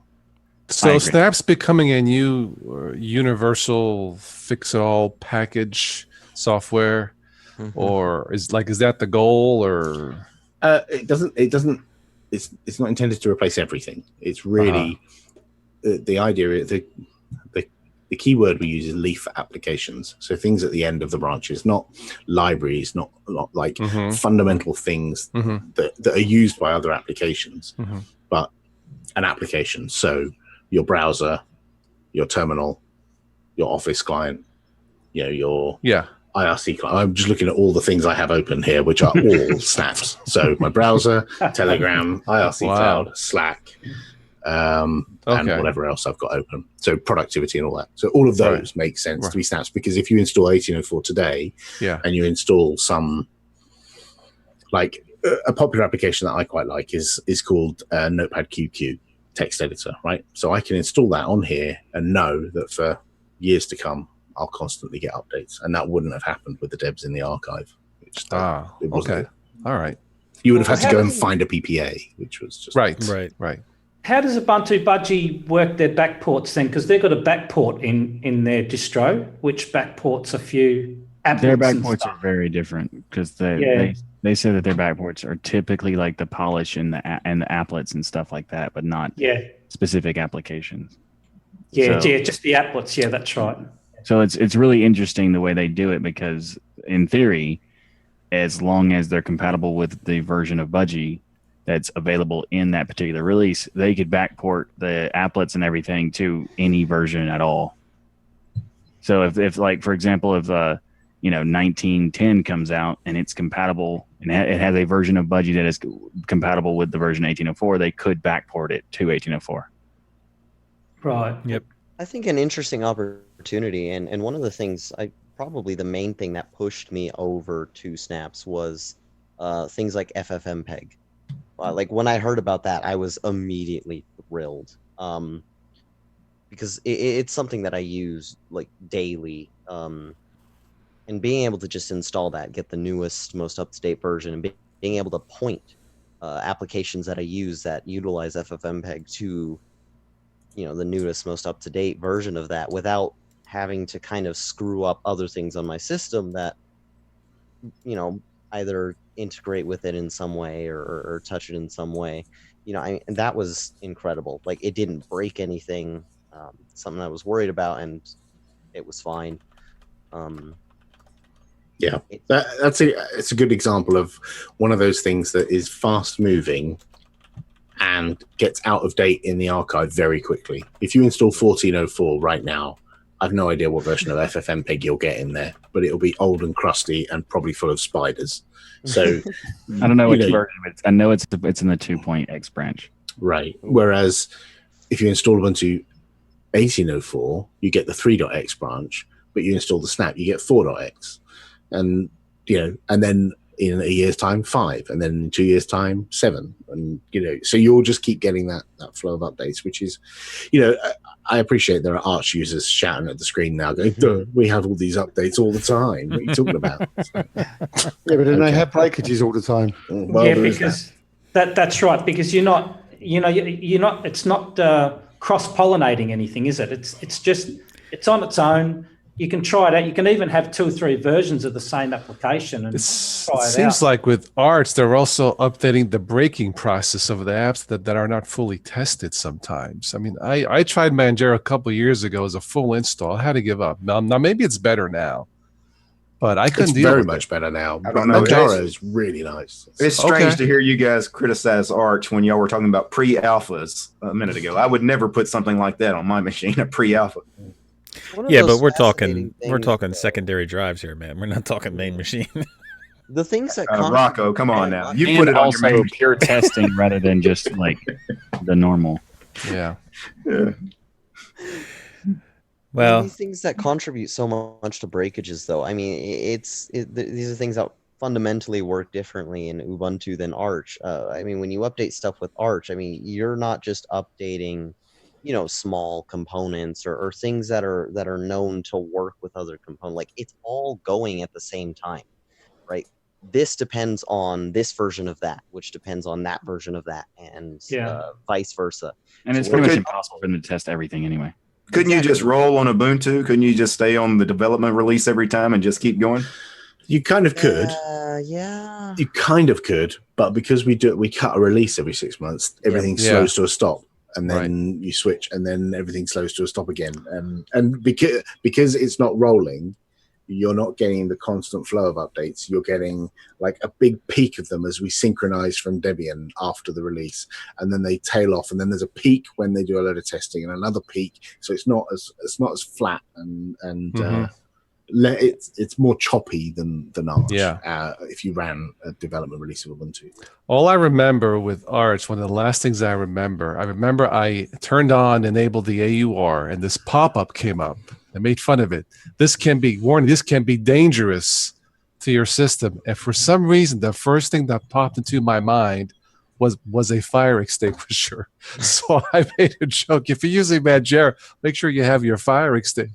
And that Spatula was like, you do not need a fire extinguisher to try Manjaro, But that could be scary to a new user. I mean, well, I'm not going to do this. Well, a new I user think shouldn't it's touch somewhat it. necessary. Yeah, I was gonna say they shouldn't be using the AUR. Actually, Toss, They that shouldn't be on remi- Arch. Period. I was gonna say, Toss, that reminds me of the comps config settings manager when they put the warning in there. This can break. Somewhat necessary. Don't use. Right. Even if the intended target isn't particularly new users with any distribution, I think it's definitely a nice courtesy of maintainers and the people working on this to at least put the warning there for anyone that could potentially be stumbling along it, or maybe doesn't understand that concept, because even experienced users don't understand absolutely everything about a system, and not every Arch user utilizes the AUR. Well, doesn't Ubuntu warn people about PPAs? I mean, they put warnings out there about that. Yeah, absolutely. Mm. So it's but definitely a PPAs nice are consideration. voluntary, though. Well, so is AUR. But yeah, so is the AUR. You don't have to enable that repo. Well, I mean, because if you want software, you do. I mean, yeah, if you don't want to have any software, you can not enable it. Yeah. Well, with snaps and flat packs, I mean, you could get by with it almost. And Manjaro has the reason why Manjaro or Interiors even is an issue is because they make the AUR access incredibly easy. Yeah, it's super stupid. I don't simple. recall ever having, or not too many, looking for PPAs in the latest Ubuntu. Everything seems to be in the like in Synaptic or the Software Center, like 99%, which is awesome. If not, they'll look for a snap or whatever. Right, but it won't necessarily be the latest version. Like, especially if you're running like 1604 now. Ooh, okay. Like, you won't have the latest version of, especially if you're browsing the net and you see a news article that says, "Hey, there's a new version of this music player," or "There's this new version of this video editor," and you think, "Oh, that's great," and you're running Ubuntu and you're 2 years out of date. So but new isn't necessarily better or stable. So. True. But also sometimes and old isn't necessarily better. That is either. true.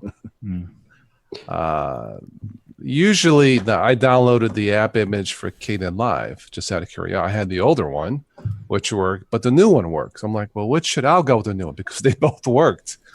But the new one, there is no snap for Kdenlive Live. I saw that there's a flat pack and an app image. I think. Yeah, it's in the works. App image is the only one. It's in the works. Okay.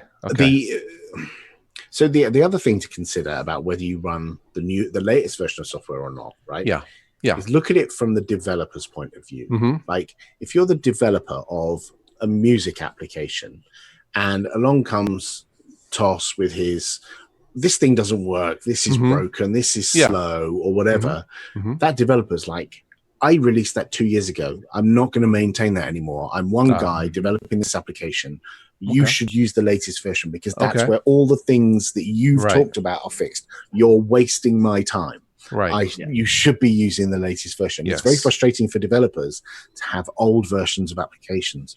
There's a guy who made X Screensaver, for example, the screensaver thing. He's requested that Debian remove X Screensaver from their archive because it's so old, and and it's got his email address in the screensaver pop-up. And people email him and say, "Oh, the screensaver's broken" or whatever, and he's like, "That was released years ago."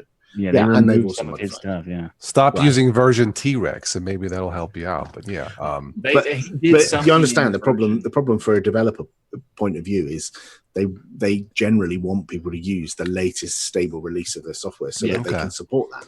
So I have the same exact experience with my application. We have people who are still using, like, people who use Mint are using stuff that's very old unless they have a PPA. That's just like the default because of the LTS thing. But we have people who are still using 17.x of Mint coming to us and they're like, "Hey, we found this bug." And they're like, "Yeah, we fixed it 3 years ago." Wow. So, please is Snap better or worse than, say, like an app image, or it's just not really? It's just a matter of choice? They all have their own advantages and disadvantages. Okay. All right. Pros and cons. I like app images. I reckon app images work really well. Okay. I guess if you want the latest of a software, just compile it yourself. I'll get my friendly aspect ever. Yeah. Yep, that's my favorite compiling. Yeah. If you want the best car, go and build it yourself. Yes. So then we'd all be running from scratch at that point. That's why I drive a kit car. Get all the parts, put it together myself. It's called Yeah, I hate modular. compiling. It's a modular car. Yeah.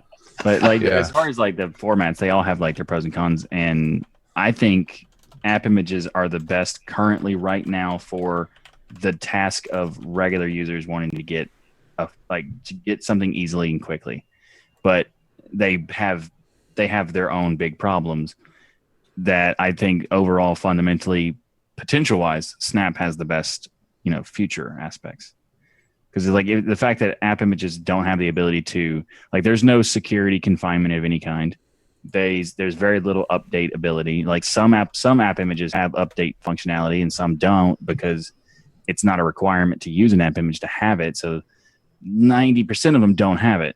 And when they do, it's when I find app images that have it, it's shocking to me. Like, oh wow, they actually did this. And where Snaps, it's an automatic update system. Well, I did see on Cade and Live's website, please don't use the previous version of app image. Use this one, the .1 or something. So I'm like, okay, I deleted. Right. So there's your update that way, I guess. But that's an update that you have to choose to look if there is an update. It's a manual. It's not an automatic, right? Well, Which is fine. But it doesn't even tell you. Well, I got to find it, right? Yeah. No, I just happened to be browsing through Cadence through the website. Oh, there's one there. So, but you're right. That's not as convenient as But there are some app image applications where they will notify you that with a little box that says, "Hey, there's a new version," and some of them do that. But it's still a manual task to get it. But for the most part, it's still a good format. It's just it doesn't solve some of the very important aspects where I think snaps are, they're really early on, and app images have been around for a very long time. Yeah. Even basically a decade, and it's not called that. They were called clicks with the K and 3 other things before they became app images. Interesting.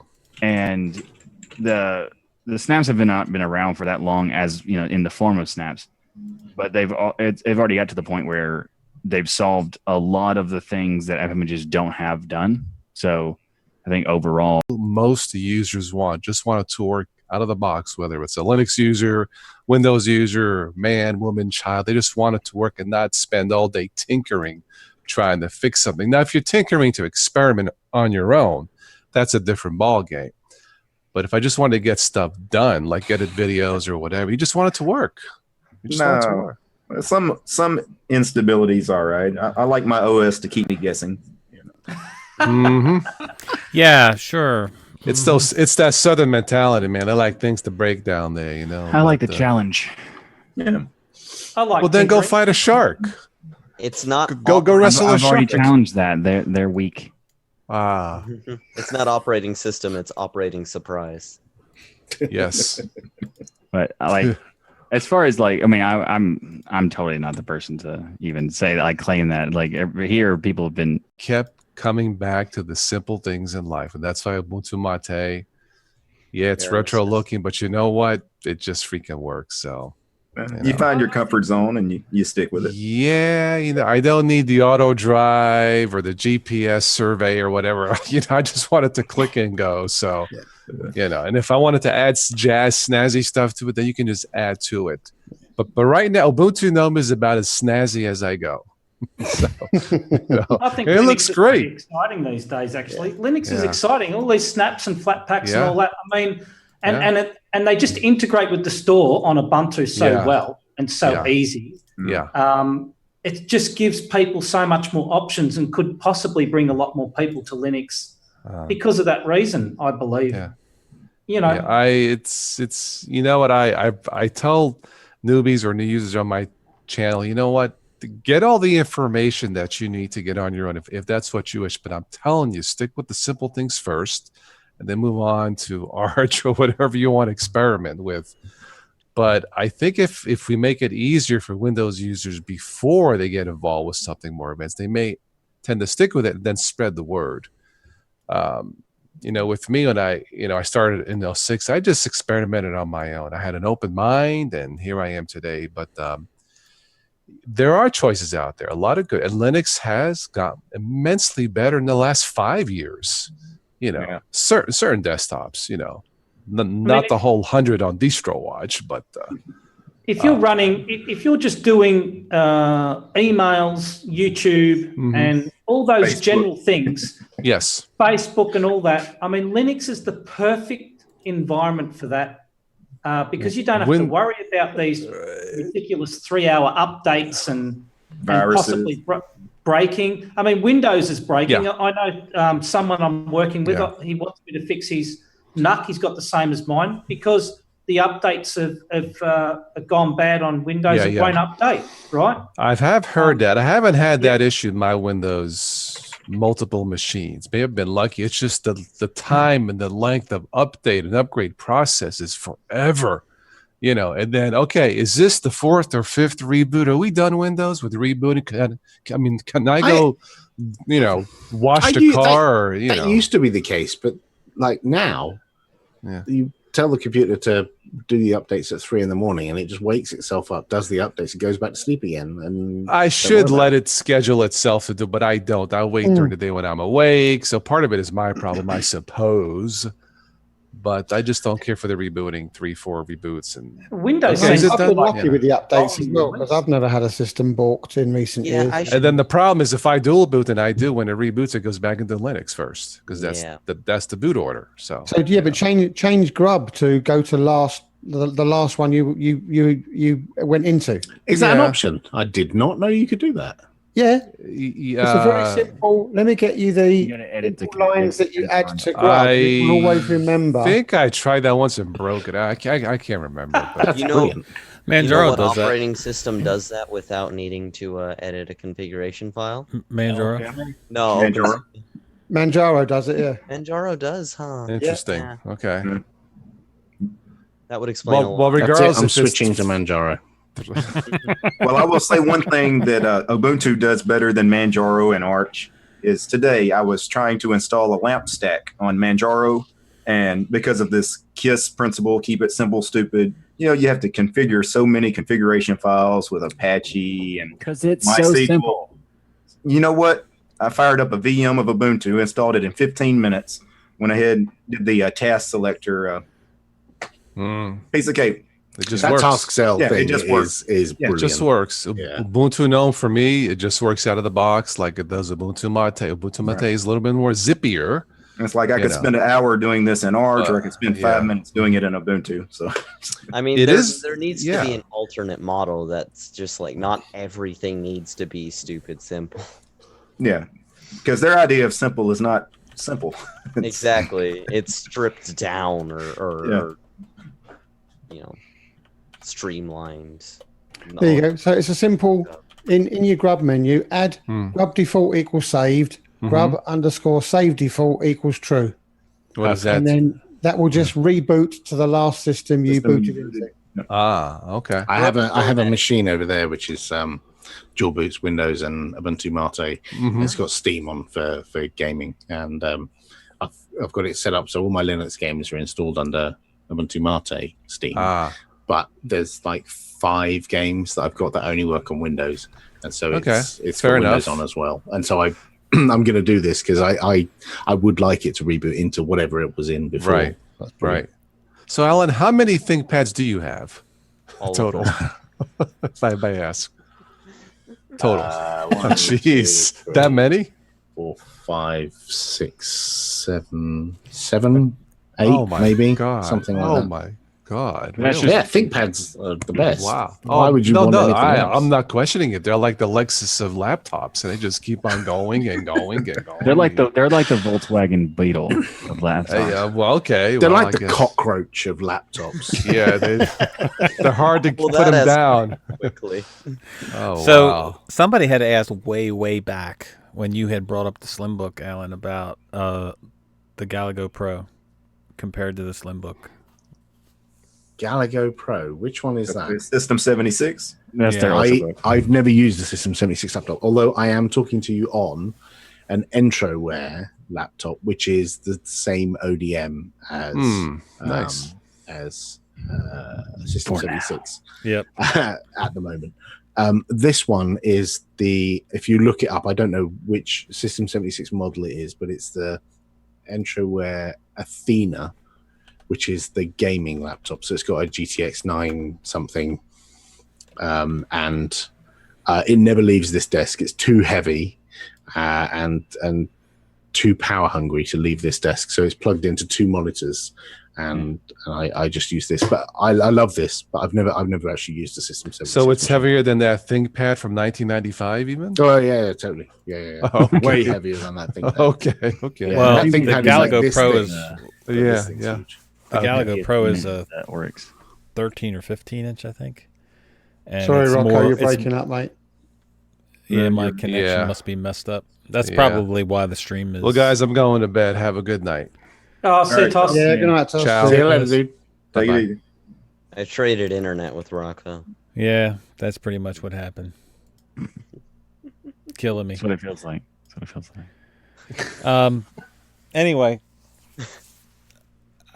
we just probably end the stream here because the whole stream is going back and forth. So Yeah, it's buffering quite a bit. yeah, Yeah. it's buffering quite a bit. It's So okay, I'm still recording this. So if you guys want to put in your last word, you're more than welcome to, and then I will upload this part of it. I guess that was Rocco's last word. All right, so while Rocco's having a few problems there, Colin, last words?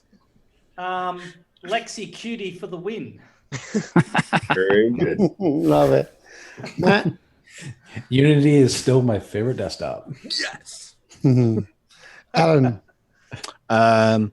Listen to the Ubuntu podcast, and you'll hear a review of the KDE Sim book soon. Nice. Nice. Derek? Tugsdigital.com/distrotube. That works, though. It does work. I saw you added the redirect there for the you. Shipping Alan? Well, with my final breath, and after this wonderful podcast, I think I'm going to be putting Ubuntu on here. Nice. Michael? Touchdigital.com/all the things. / everything. Pete? Enjoying my new to me Dell XPS 13. Nice. Wow. Nice. Nice. And for me, it's don't forget to catch the next episode of Destination Linux. We'll be recording it for me later on today, and it'll be out next Friday. So enjoy. Fill your boots. Fill your Fill your mood. And then if Rocco can do one, I don't know if I can do one or not, but I'm going to try. we can So do- thanks for everybody showing up. Thank you, Alan, for getting up at Cheers, 3:30 in the morning. That's ridiculous. It was fun. We didn't ask the most important question. What? What are beans? Where's my The second most important question Minecraft? is what is Popey's how do you feel about Marmite? Oh, Yes. Marmite is delicious. It's fabulous. That's 2-1, Zeb. Okay, so what exactly would you compare it to for us that's never tried it? Vegemite. Don't. There's no comparison. It's like just buy it and try spoiled it. peanut butter. It's It's like hot tar, scraped off the road on a hot It day. sounds so good. I mean, It's yeah. delicious. It has no comparison. I've never eaten anything. I mean, obviously, there's things like it, like Vegemite, but I've never eaten anything like I really want to try it though. What I was thought the you other should. one, Michael? Bovril. Bovril. Bob's the meat That's version. beef extract. That right? sounds Yeah. like What? vomit. And for those of you who haven't tried it, both are absolutely disgusting. So don't bother. I'm I am disappointed, The son. veggie version doesn't sound as bad, but the meat. gonna order some right now Let's from have some Amazon. meat jam Yeah. just smashed together. What? as soon It's as a this wonder ends, somebody I'm gonna hasn't made a chicken version yet. Ooh, that sounds good. Chicken mite. Yeah. Chicken, would go. chicken light or something. Yeah. Shikemite. well, Patent that. Backyard Tech had a video on how to put Vegemite on toast, and he said you don't just get a big spoon and whack it in your mouth, which is apparently how people eat it. He said you've got to put your butter on the toast and spread it lightly on the toast and eat it. It's much better. I agree, because that's how I've always eaten it. So if you try it, just cook some toast, put a bit of butter and a bit of Vegemite or Marmite or whatever you're using, and try it that way. I can see I that. would never think to just put Marmite in my mouth. Like it always Neither needs would some I. kind of crunchy vehicle to get it into my mouth. It's, Yeah, whether it be a cracker or a bit of toast. Yeah. yeah. I don't know if people do it that way. Maybe they go, I'm going to try this. It's like eating the butter itself. Marmite challenge. Oh, I do want I'm to gonna try it, go but to I also bed. dread it. It's 5:30. It's All half five. Are you still with All us, right. Rocco? I am, but I did yeah. end the stream, so there you Oh. go. we're just. Oh, now you're back. 'Cause the stream's down. Perfect. No, timing. well, I ended it because there was too many interruptions, too many reconnects, and all that jazz. So, Yeah, there was a ton of buffering and stuff. Mhm. like, I don't know Hey, if it's Rocco. storming outside or what, but You like jazz? jazz, yeah, I like jazz. What's wrong with jazz? The sunrise I don't know if I is- can explain it. over there somewhere. Oh, no. Oh my gosh. Sunrise. Yeah, Oh, it's so pretty. Yeah. There's sun in England. Da, da, da. Yeah, mine's dull and overcast. Yeah, it's it is half overcast 12. mostly here. 12 at lunchtime in Australia. So I have a Well, question actually, for mine- my- all of Time my- zones are hard. Absolutely rotten. I have a question for all of you guys here because he showed us a sunrise, and you guys know that one where it's like da da da da da da da da da. Like No. whenever they show like a beautiful scene, and like I think it was from like not Lord of the Rings, or maybe like one of those things. It's Are you talking about the Emmerdale music? is that what it's called? I'm gonna see and find out, but like I can't put a name to it. There's a TV show in Great Britain called Emmerdale, and that has some sort of weird sunrisey Yeah. type effect I music. think that's the one I'm thinking of, but I could never find the name to it, so I'll take a Yeah, look. EMMERDALE. Okay, thank you. all right. I'm gonna end it there because I'm having connection issues myself. So, All right, Rocco. All Love right, to see you all, thanks guys. everybody for Thanks, coming. guys. Hi, guys. Great evening. thanks for Good everybody evening, showing up. Good morning, good afternoon. Yeah. see you next See you week. later. And good luck. Good luck with your hard drive there, Chicken. Oh, thank Hope you. all goes well. See you. See ya.